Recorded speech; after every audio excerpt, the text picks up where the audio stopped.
पुस्तक 6 सबसे आसान तरीका है जिसके लिए लोग एक राज्य में एक साथ आ जाते हैं। और दूसरा कार्यालय, इसी तरह का ऑफिस पब्लिक और प्राइवेट बिल्डिंग की देखरेख और सजावट, घरों और सड़कों की देखभाल और मरम्मत, सीमाओं के बाहर और बारे में झगड़ों को रोकना और इसी तरह से दूसरे काम करता है।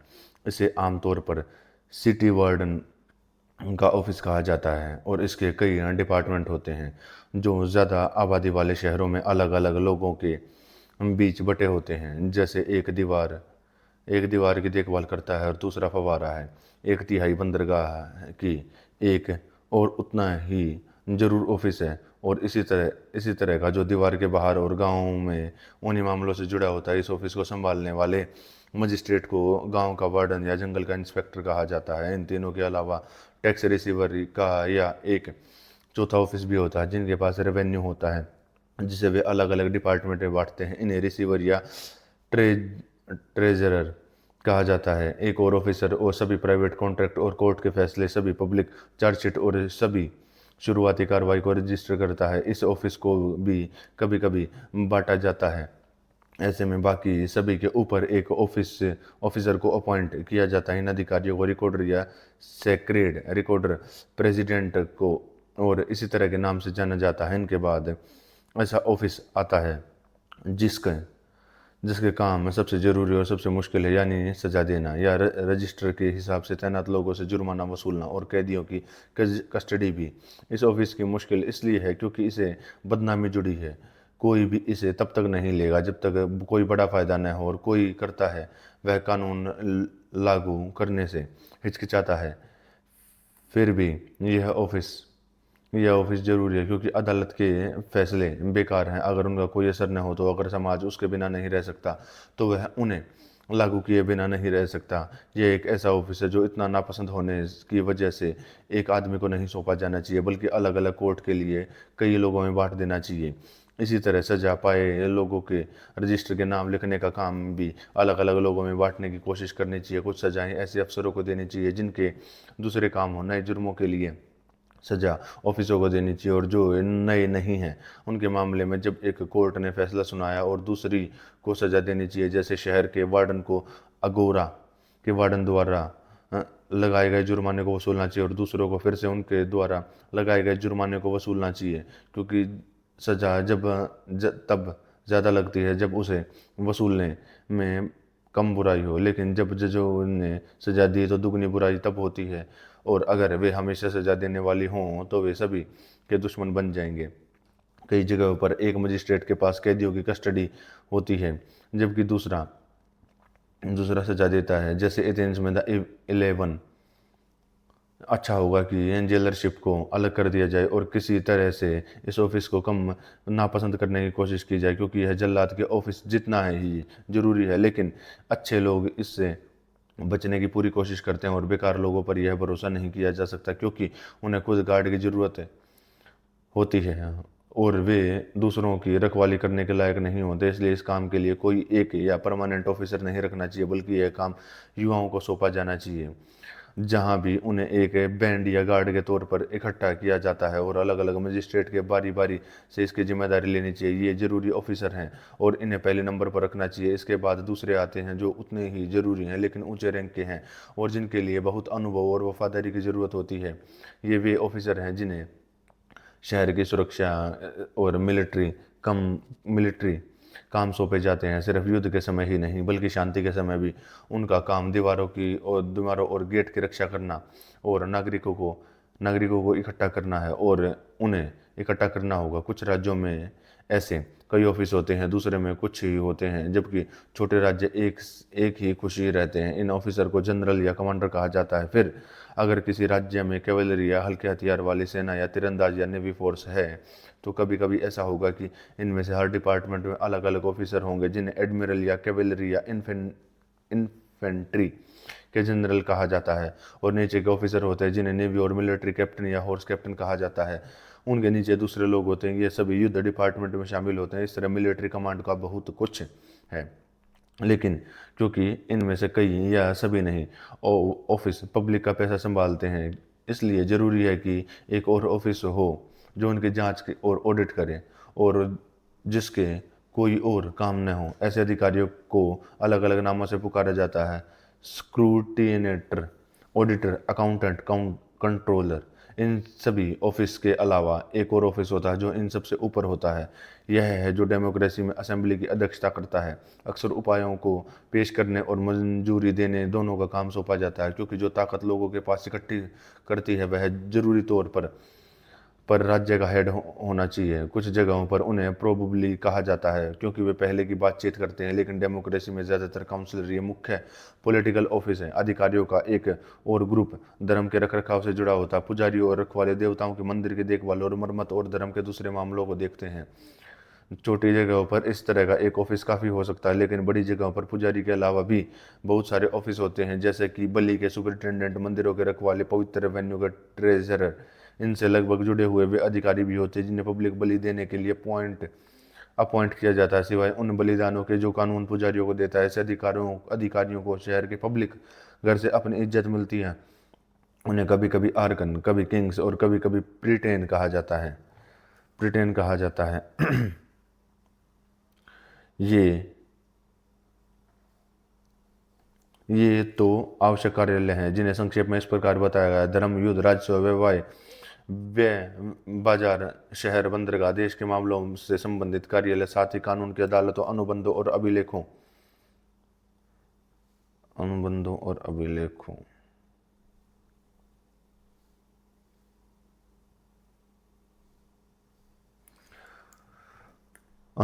अभिलेखों, सजाओं के निष्पादन, कैदियों की हिरासत, लेख परीक्षा, जांच और मजिस्ट्रेटों के खातों से संबंधित कार्यालय, और अंत में वे हैं जो कार्य राज्य के सार्वजनिक विचार विमर्श की अध्यक्षता करते हैं। इसी तरह के मजिस्ट्री भी हैं जो उन राज्यों की विशेषता हैं जो शांतिपूर्ण और समृद्ध हैं और साथ ही अच्छे कर्म का ध्यान रखते हैं, जैसे महिलाओं के संरक्षक, कानूनों के संरक्षक, बच्चों के संरक्षक, जिम्नास्टिक के निदेशक के कार्यालय, जिम्नास्टिक और डायोनिसिया प्रतियोगिताओं के अधीक्षक और इसी तरह के अन्य तमाशों के भी। इनमें से कुछ स्पष्ट रूप से लोकतांत्रिक कार्यालय नहीं है। उदाहरण के लिए महिलाओं और बच्चों के संरक्षकता।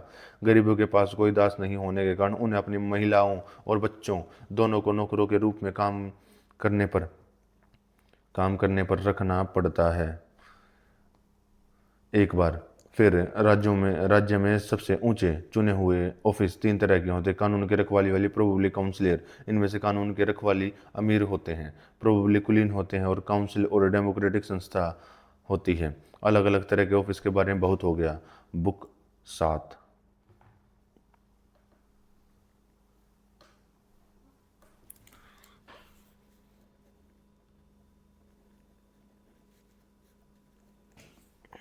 बुक 7 जो कोई भी राज्य के सबसे अच्छे रूप के बारे में ठीक से पूछना चाहता है उसे पहले यह तय करना चाहिए कि कौन सा जीवन सबसे सही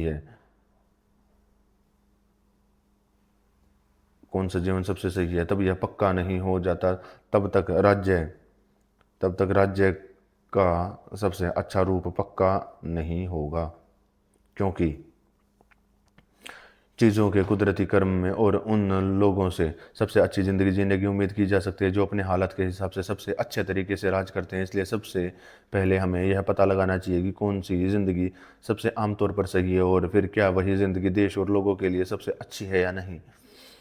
यह मानते हुए कि सबसे अच्छी ज़िंदगी के बारे में बाहरी बातों में पहले ही काफ़ी कुछ कहा जा चुका है, अब हम सिर्फ उनमें दी गई बातों को दोहराएंगे। निश्चित रूप से कोई भी चीज़ों के उस बंटवारे के सही होने पर सवाल नहीं उठाएगा जो उन्हें 3 हिस्सों में बांटते हैं, यानी बाहरी चीज़ें, शरीर की चीज़ें और आत्मा की चीज़ें। इस बात से इनकार करें कि खुश आदमी के पास ये तीनों चीज़ें होनी चाहिए, क्योंकि कोई भी यह नहीं कहेगा कि वह खुश है जिसमें जरा भी हिम्मत या संयम या न्याय या समझदारी नहीं है, जो अपने पास से गुजरने वाले हर कीड़े से डरता है और खाने पीने की अपनी इच्छा पूरी करने के लिए कोई भी बड़ा जुर्म कर सकता है, जो आधे पैसे के लिए अपने सबसे प्यारे दोस्त को कुर्बान कर सकता है, जो किसी बच्चे या पागल आदमी की तरह कमज़ोर और झूठा दिमाग से झूठा है। ये बातें जैसे ही कही हैं सब जगह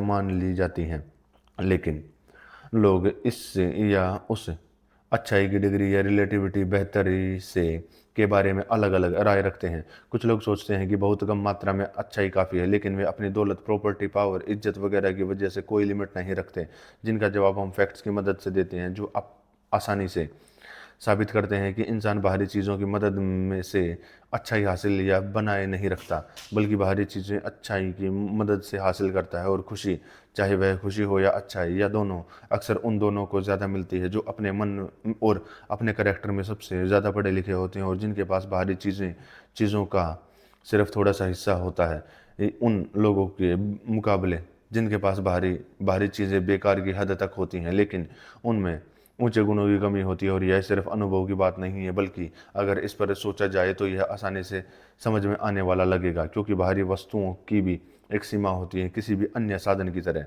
और सभी काम की चीज़ें ऐसी होती हैं, अगर वे बहुत ज़्यादा हों तो या तो नुकसान करती हैं, या किसी भी हालत में उनके रखने वालों के किसी काम की नहीं होती। आत्मा की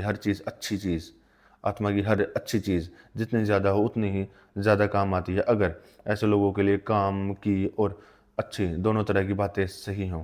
यह दिखाने के लिए किसी सबूत की ज़रूरत नहीं है, और एक चीज़ की दूसरी चीज़ के मुकाबले में सबसे अच्छी हालत इस बात पर निर्भर करती है कि उन हालातों से जुड़ी हुई एक दूसरे से कितनी अलग हैं। इसलिए अगर आत्मा हमारी चीज़ों या हमारे शरीर से पूरी तरह से और हमारे मुकाबले ज़्यादा अच्छी है, तो यह मानना होगा कि दोनों में से किसी की भी सबसे अच्छी हालत या दूसरे से एक जैसा ही अनुपात है।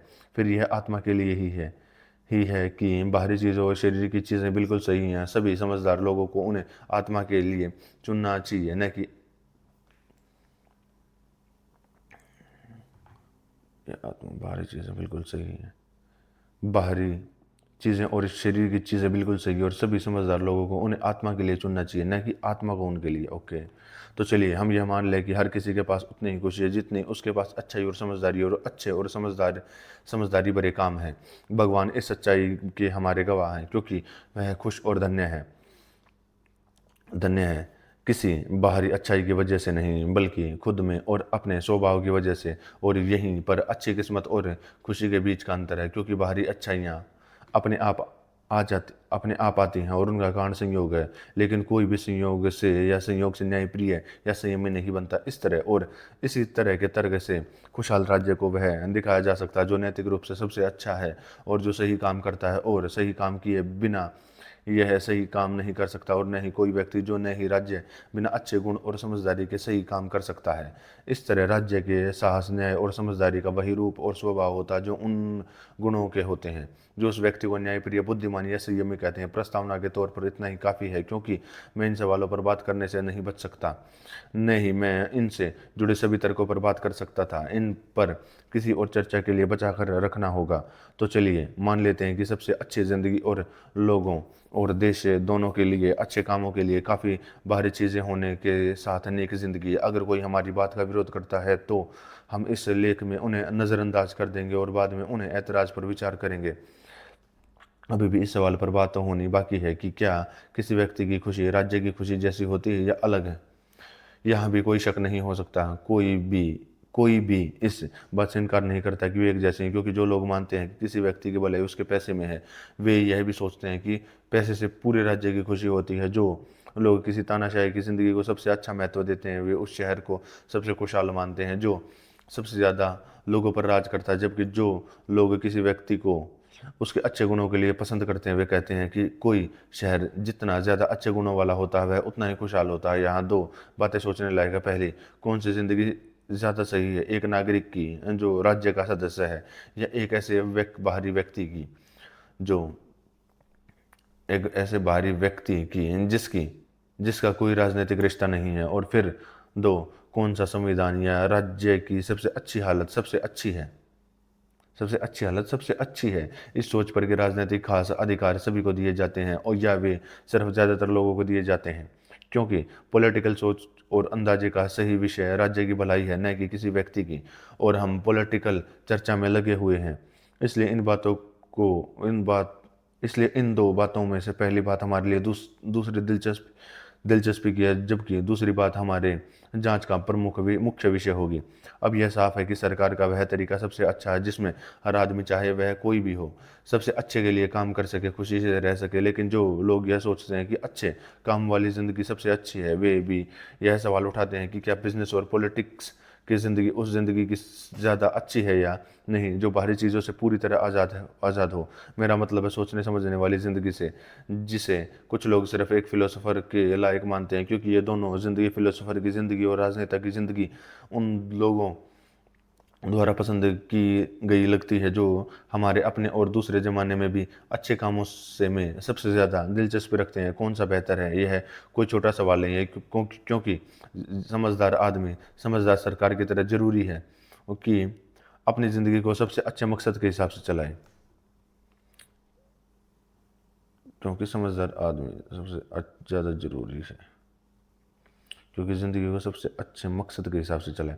कुछ लोग सोचते हैं कि जहां दूसरों पर तानाशाही राज सबसे बड़ा अन्याय है, वहीं उन पर कानूनी राज करना, भले ही वह अन्यायपूर्ण न हो, किसी इंसान की निजी भलाई में एक बड़ी रुकावट है। दूसरे लोग इसकी उल्टी राय रखते हुए मानते हैं कि इंसान की असली ज़िंदगी प्रैक्टिकल और पॉलिटिकल होती है, और हर अच्छाई को नेताओं और शासकों के साथ साथ आम लोगों द्वारा भी अपनाया जा सकता है। फिर दूसरों का मानना है कि सिर्फ मनमाना और जुल्मी राज ही खुशी देता है। असल में कुछ राज्यों में कानूनों का पूरा मकसद लोगों को उनके पड़ोसियों पर मनमानी ताकत देना होता है, और इसलिए हालांकि ज़्यादातर शहरों में कानूनों को आमतौर पर अस्त व्यस्त हालत में कहा जा सकता है, फिर भी अगर उनका मकसद कुछ है तो उनका मकसद ताकत बनाए रखना है। इस तरह लेसेडेमन की क्रीट में शिक्षा का सिस्टम और ज़्यादातर कानून युद्ध के मकसद से बनाए गए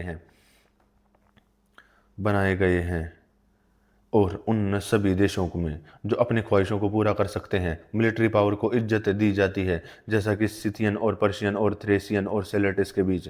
कुछ देशों में तो ऐसे कानून भी हैं जो जंगी गुणों को बढ़ावा देते हैं, जैसे कार्थेज में, जहां हमें बताया जाता है कि आदमी को उतनी अंगूठियां पहनने का सम्मान मिलता है जितने उसने लड़ाई में हिस्सा लिया है। मैसेडोनिया में एक समय ऐसा कानून था कि जिसने किसी दुश्मन को नहीं मारा हो उसे लगाम नहीं पहननी चाहिए, और सीथियन लोगों में कोई भी ऐसा आदमी जिसने अपने आदमी को नहीं मारा हो, उससे उसे उस प्याले से पीने की इजाज़त नहीं थी जो किसी खास दावत में दिया जाता था। इब्रानियन लोगों, जो जंगी देश हैं, एक आदमी ने जितने दुश्मनों को मारा था उतनी संख्या उसकी कब्रों के चारों ओर जमीन में लगे ओबलिस्क की संख्या से पता चलती है।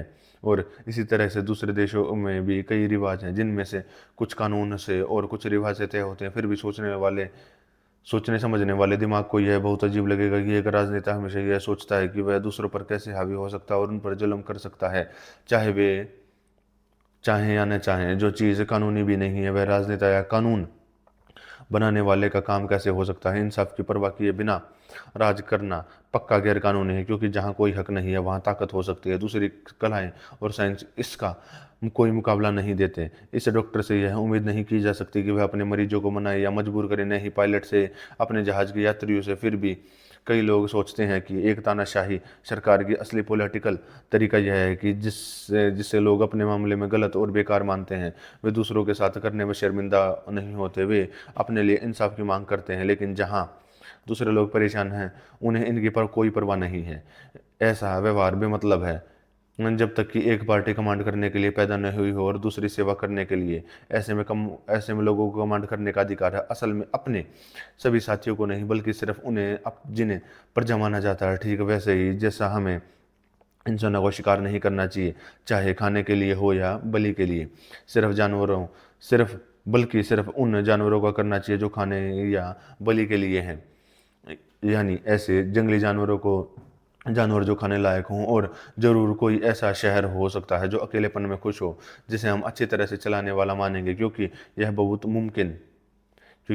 मुमकिन है कि इस तरह अलग थलग शहर अच्छी तरह से चलता हो और उसे अच्छे कानून हो। लेकिन ऐसा शहर युद्ध या दुश्मनों को जीतने के किसी भी मकसद से नहीं बनाया जाएगा। इस तरह की सभी चीज़ों को बाहर रखा जाना चाहिए। इसलिए हम बहुत साफ देखते हैं कि युद्ध जैसे काम, हालांकि आमतौर पर इज्जतदार माने जाते हैं, सभी चीज़ों का सबसे बड़ा मकसद नहीं है, फिर बल्कि सिर्फ यह जरिया है। और अच्छे कानून बनाने वालों को यह पूछना चाहिए कि अलग अलग देश और अलग अलग तरह के लोग और समुदाय कैसे एक अच्छी ज़िंदगी जी सकते हैं, और उन्हें जो खुशी मिल सकती है उनमें कैसे हिस्सा ले सकते हैं। उसके काम हमेशा एक जैसे नहीं रहेंगे, और जहाँ पड़ोसी हैं उसे उनके स्वभाव के हिसाब से उनसे निपटना होगा, और यह देखना होगा कि हर एक व्यक्ति के प्रति क्या जिम्मेदारी निभानी है। सरकार का सबसे अच्छा तरीका किस लक्ष्य को हासिल करना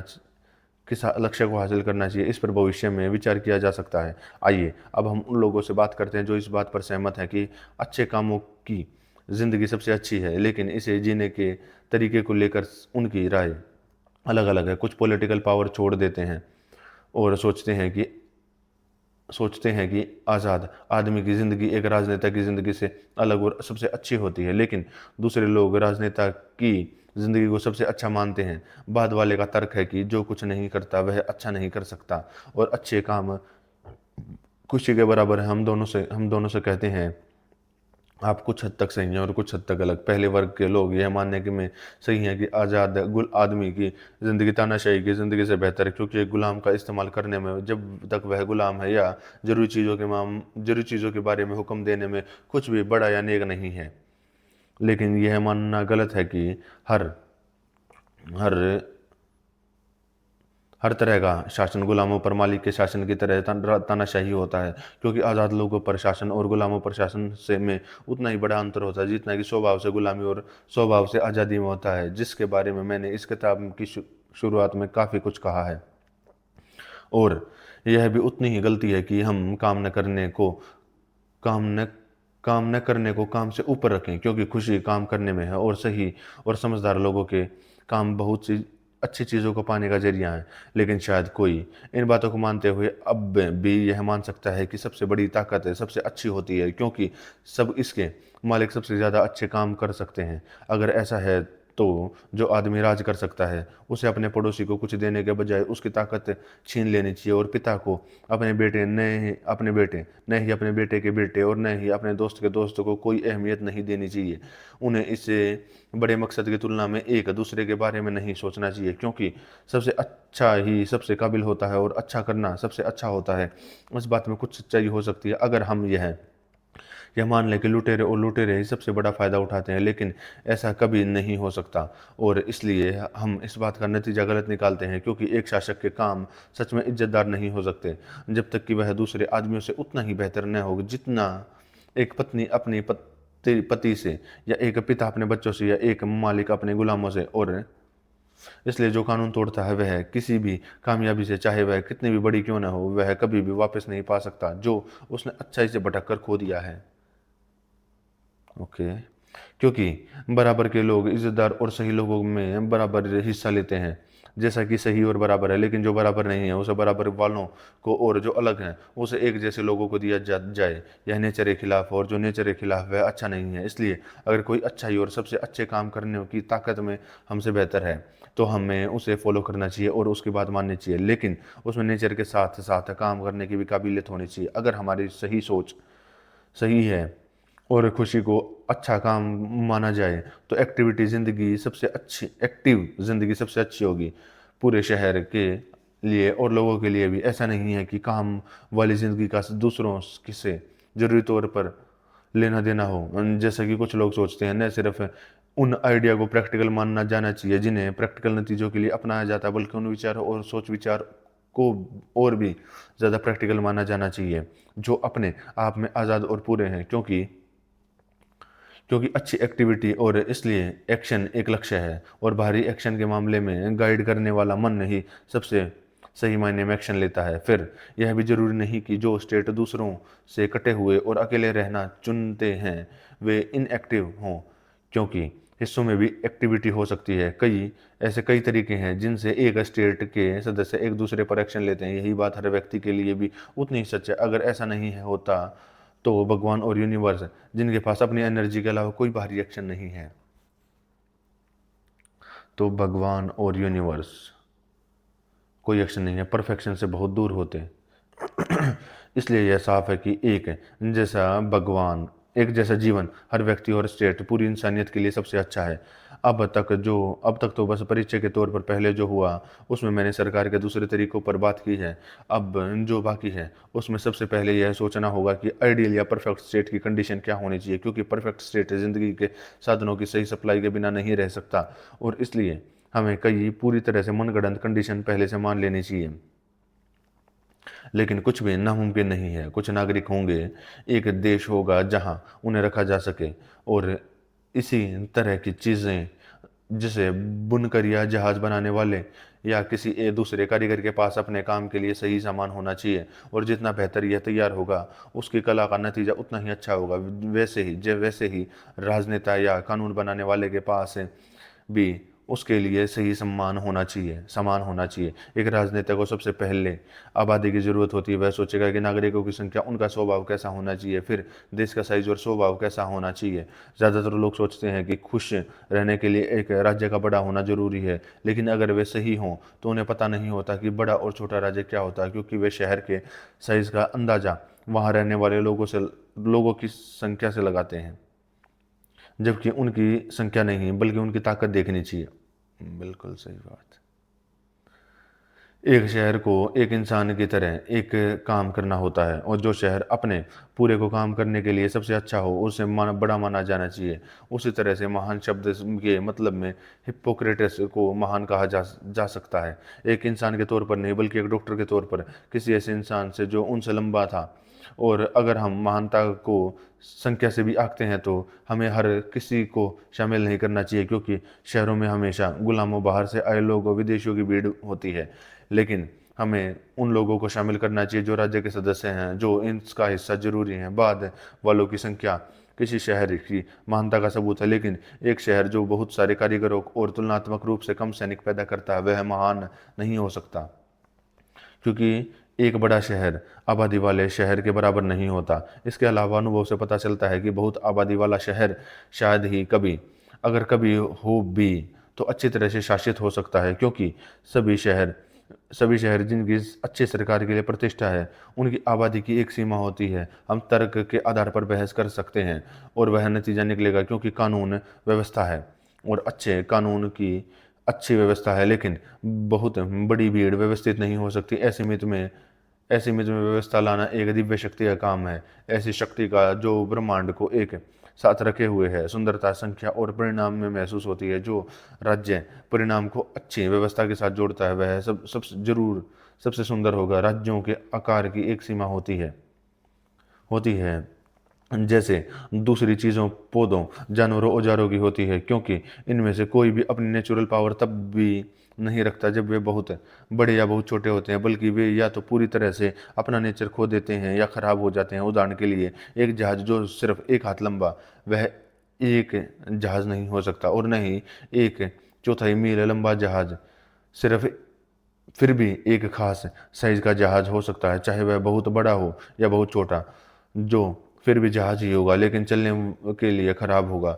इस तरह जब एक राज्य में बहुत कम लोग होते हैं तो वह वैसा नहीं होता जैसा एक राज्य को होना चाहिए, आत्मनिर्भर। जब जब बहुत ज़्यादा लोग होते हैं तो सभी जरूरी चीज़ों में आत्मनिर्भर होने के बावजूद वह एक राष्ट्र होता है, राज्य नहीं। और वह संवैधानिक सरकार के लिए लगभग नाकाबिल होता है, क्योंकि इतनी बड़ी भीड़ का जनरल कौन हो सकता है, हेराल्ड कौन हो सकता है, जब तक कि उसकी आवाज़ स्टेंटर जैसी न हो।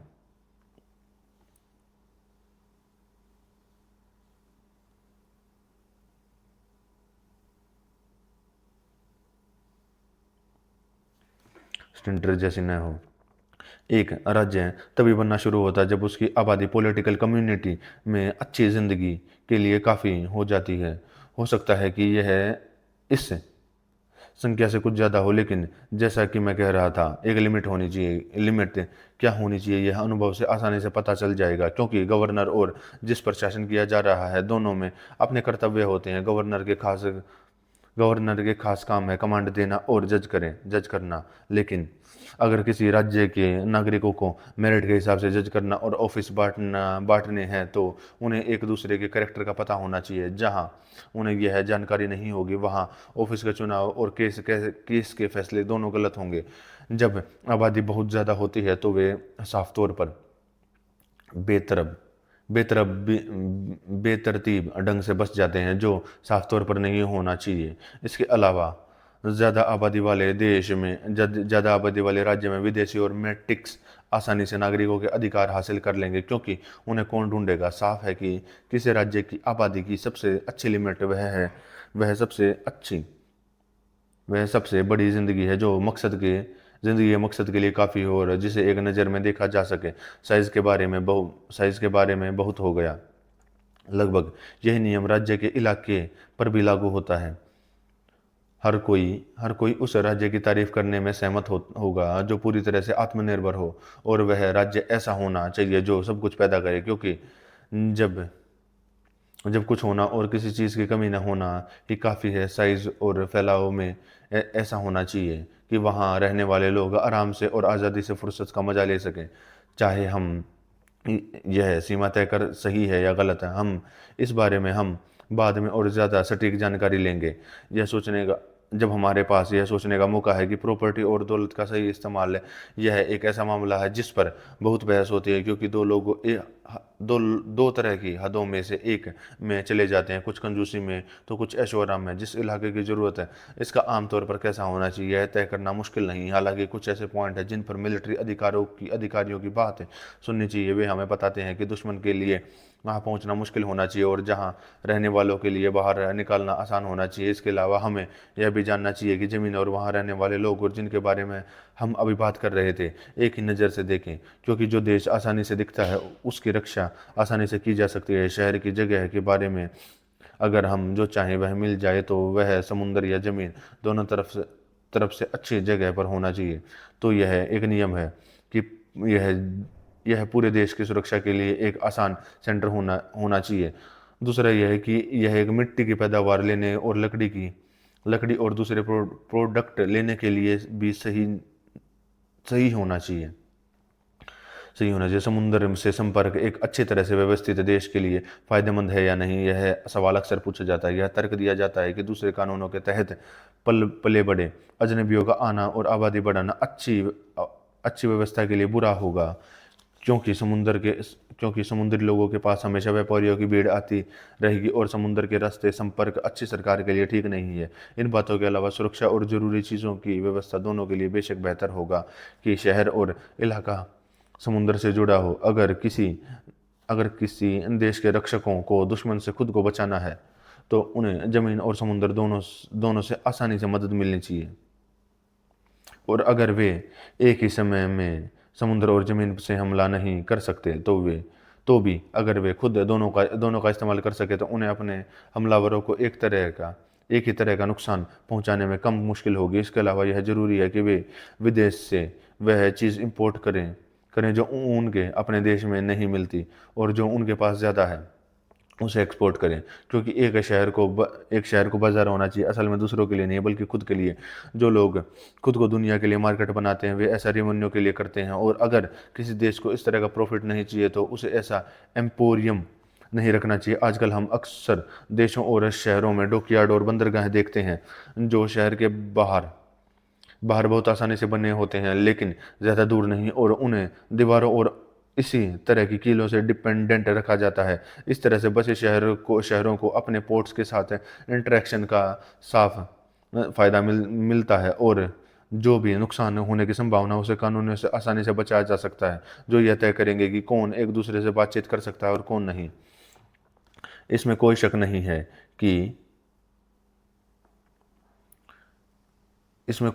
है कि एक ठीक ठाक नेवी फोर्स का होना किसी शहर के लिए फ़ायदेमंद होता है। नागरिकों को अपनी ज़रूरतों के लिए ऐसी फोर्स की ज़रूरत होती है, और कुछ मामलों में उन्हें अपने पड़ोसियों के लिए भी खतरनाक होना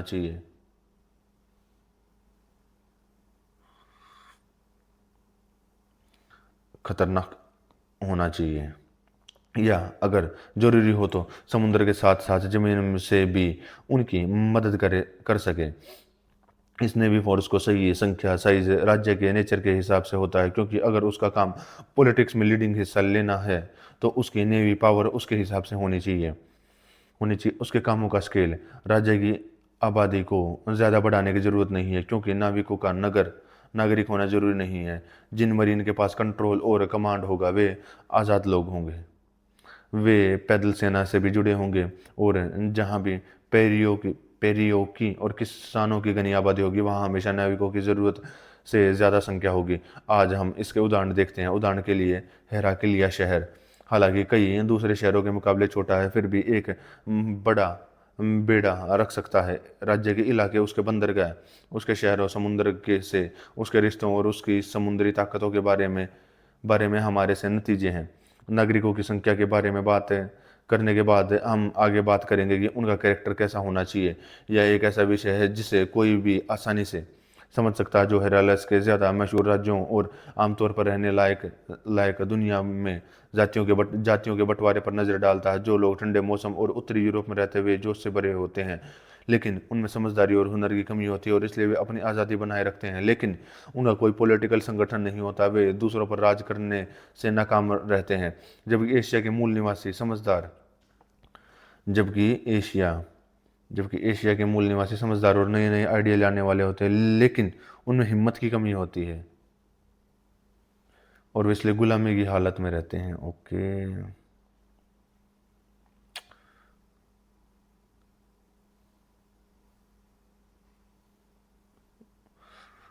लेकिन हेलेनिक जाति जो उनके बीच भी कैरेक्टर में बीच की है, वह जोशीली और समझदार भी है, इसलिए यह आज़ाद रहती है और किसी भी देश से बेहतर राज करती है। और अगर इसे एक राज्य बनाया जा सके तो यह दुनिया पर राज कर सकती है।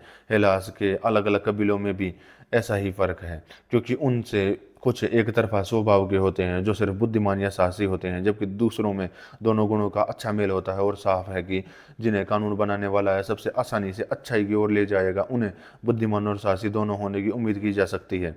कुछ लोग प्लेटोव कहते हैं कि रखवालों को उन लोगों के साथ दोस्ताना होना चाहिए जिन्हें वे जानते हैं, और उन लोगों के साथ जिन्हें वे नहीं जानते। अब जुनून आत्मा का वह गुण है जो दोस्ती पैदा करता है और प्यार जगाता है, खासतौर पर जब हमें पता लगता है कि वे हमें नीचा दिखाते हैं, तो हमारे अंदर की आत्मा अपने दोस्तों और जान पहचान वालों के खिलाफ उन लोगों से मुकाबले ज़्यादा भड़क जाती है जिन्हें हम नहीं जानते। इसी वजह से और आर्किलोकस अपने दोस्तों की शिकायत करते हुए बहुत स्वाभाविक रूप से अपनी आत्मा से इन शब्दों में बात करता है, क्या तुम दोस्ती की वजह से परेशान नहीं थे? सभी लोगों में कमांड करने की ताकत और आज़ादी का प्यार इसी गुण पर आधारित होता है, क्योंकि जुनून कमांड करने वाला और अजय होता है। यह कहना भी सही नहीं कि रखवालों को उन लोगों के प्रति उग्र होना चाहिए जिन्हें वे नहीं जानते, क्योंकि हमें किसी पर भी गुस्सा नहीं करना चाहिए। एक ऊंची आत्मा स्वभाव से उग्र नहीं होती।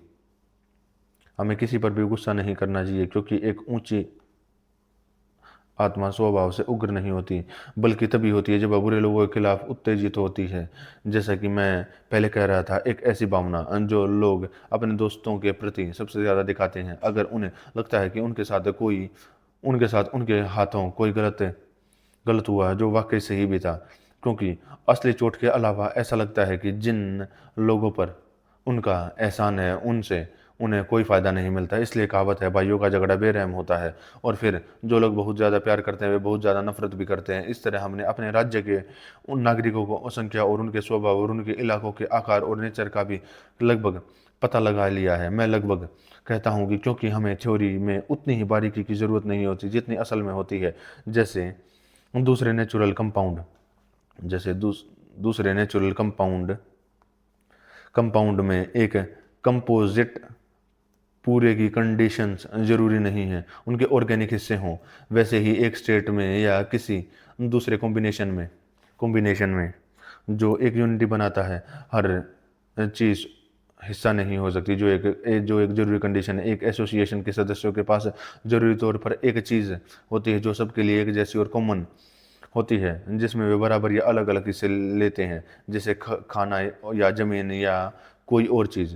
लेकिन जहाँ दो चीज़ें होती हैं जिनमें से एक जरिया है और दूसरी मकसद, उनमें कुछ भी कॉमन नहीं होता सिवाय इसके कि एक को वह मिलता है जो दूसरा बनाता है। उदाहरण के लिए ऐसा ही रिश्ता जिसमें काम करने वाले और औजार अपने काम से जुड़े होते हैं, घर और बनाने वाला अपने काम से कोई लेना देना नहीं होता। आम बात है, लेकिन बनाने वाले की कला घर के लिए होती है। इसलिए राज्यों की प्रॉपर्टी चाहिए, लेकिन प्रॉपर्टी भले ही उनमें जीवन जीवित प्राणी शामिल हों, राज्य का कोई हिस्सा नहीं है, क्योंकि राज्य सिर्फ जीवित प्राणियों का समुदाय नहीं बल्कि बराबर के लोगों का समुदाय है जिसका लक्ष्य सबसे अच्छा जीवन संभव है। अब जबकि खुशी सबसे बड़ी अच्छाई होती है जो सद्गुणों की प्राप्ति और पूर्ण अभ्यास है। कुछ लोग कुछ लोग प्राप्त करते हैं जबकि अन्यों में बहुत कम या बिल्कुल नहीं होता। मनुष्यों में विभिन्न गुण स्पष्ट रूप से कारण है कि विभिन्न प्रकार के राज्य और सरकार के कई रूप क्यों हैं, क्योंकि अलग अलग लोग अलग अलग तरीकों से और अलग अलग साधनों से खुशी की तलाश करते हैं। इस प्रकार अपने जीवन के विभिन्न तरीकों और सरकार के रूप बनाते हैं। हमें यह भी देखना होगा कि राज्य के अस्तित्व के लिए कितनी चीज़ें अपरिहार्य हैं, क्योंकि जिन्हें हम राज्य का हिस्सा कहते हैं वे उनमें पाए जाएंगे। आइए फिर हम राज्य के कार्यों को गिने और हम आसानी से वह प्राप्त कर लेंगे जो हम चाहते हैं। पहला भोजन होना चाहिए, दूसरा कला, क्योंकि जीवन के लिए कई उपकरणों की आवश्यकता होती है। तीसरा हथियार होने चाहिए, क्योंकि एक समुदाय के सदस्यों को अवज्ञाकारी विषयों और बाहरी हमलावरों दोनों के खिलाफ अधिकार बनाए रखने की आवश्यकता होती है। चौथा अंदरूनी जरूरतों और युद्धों के मकसदों के लिए कुछ रेवेन्यू होना चाहिए। पांचवा यूं कहें कि पहला धर्म का ध्यान रखना चाहिए जिसे आमतौर पर पूजा कहा जाता है। छठा और सबसे जरूरी है तय करने की ताकत होनी चाहिए कि लोगों के हित में क्या है। यह तय करने की ताकत होनी चाहिए कि लोगों के हित में क्या है।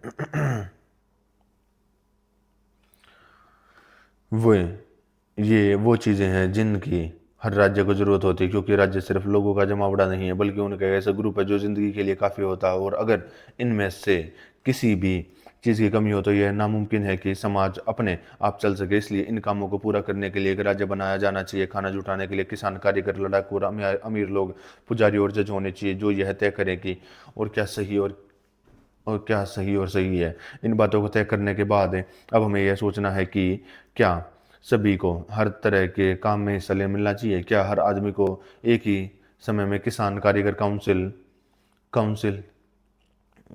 काउंसलर, जज, या हम मान लें कि अभी बताए गए कई काम अलग अलग लोगों को दिए जाएंगे। या तीसरा है, क्या कुछ काम लोगों को दिए जाएंगे दूसरे सभी के लिए कॉमन होंगे। हालांकि यह सवाल हर राज्य में नहीं उठता।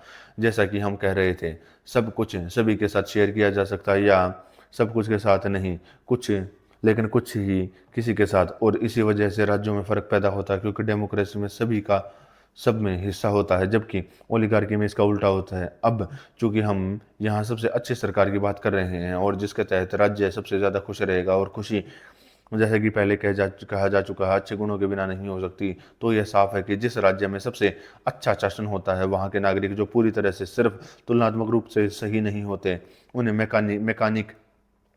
मैकेनिक या व्यापारी की जिंदगी नहीं जीनी चाहिए, क्योंकि ऐसी जिंदगी नीची और अच्छे गुणों के खिलाफ होती है। नहीं, उन्हें किसान होना चाहिए, क्योंकि सद्गुण के विकास और राजनीतिक कर्तव्यों के पालन दोनों के लिए आवश्यक है। फिर एक राज्य में योद्धाओं का एक वर्ग होता है और दूसरा सलाहकारों का जो सही सलाह देते हैं और कानूनों के मामले तय करते हैं, और ये खास तौर पर राज्य के हिस्से लगते हैं। अब क्या इन दोनों वर्गों में फर्क किया जाना चाहिए या दोनों का काम एक ही व्यक्ति को सौंपे जाने चाहिए?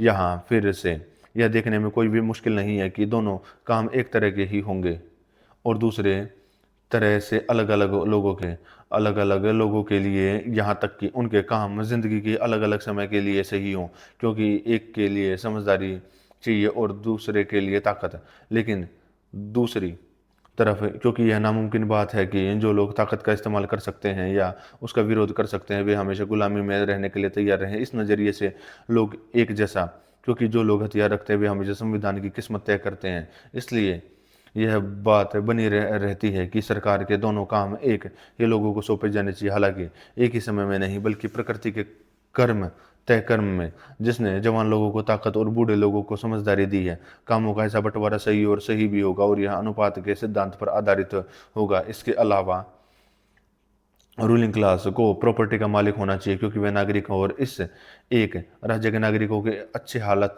होने चाहिए, जबकि मैकेनिक या कोई भी दूसरा वर्ग जिसकी कला में अच्छाई की कला शामिल नहीं है उसका राज्य में कोई हिस्सा नहीं है। यह है हमारे पहले सिद्धांत से पता चलता है, क्योंकि खुशी अच्छे के बिना नहीं हो सकती और एक शहर और नागरिकों के एक हिस्से के मामले मामले में खुश नहीं कहा जा सकता, बल्कि उन सभी के मामले में खुश कहा जा सकता है। और जाहिर है कि प्रॉपर्टी उनके हाथ में होनी चाहिए, क्योंकि किसान जरूरी तौर पर गुलाम और बर्बर या पेरियोस्वीब होंगे। जिन क्लासों की गिनती की गई है उनमें से सिर्फ पुजारी ही बचे, और उनके काम को कैसे रेगुलेट किया जाना चाहिए यह साफ है। इनमें किसी किसान या मैकेनिक को अपॉइंट नहीं किया जाना चाहिए, क्योंकि देवताओं को सिर्फ नागरिकों से ही सम्मान मिलना चाहिए। क्या अब क्योंकि नागरिकों का ग्रुप दो क्लास में बटा हुआ है, और योद्धा और सलाहकार, यह सही है कि देवताओं की पूजा ठीक से की जाए, और जो लोग उम्र की वजह से एक्टिव जिंदगी छोड़ चुके हैं उनकी सेवा में आराम दिया जाए। इन दोनों क्लास के बूढ़े लोगों को पुजारी का काम सौंपा जाना चाहिए।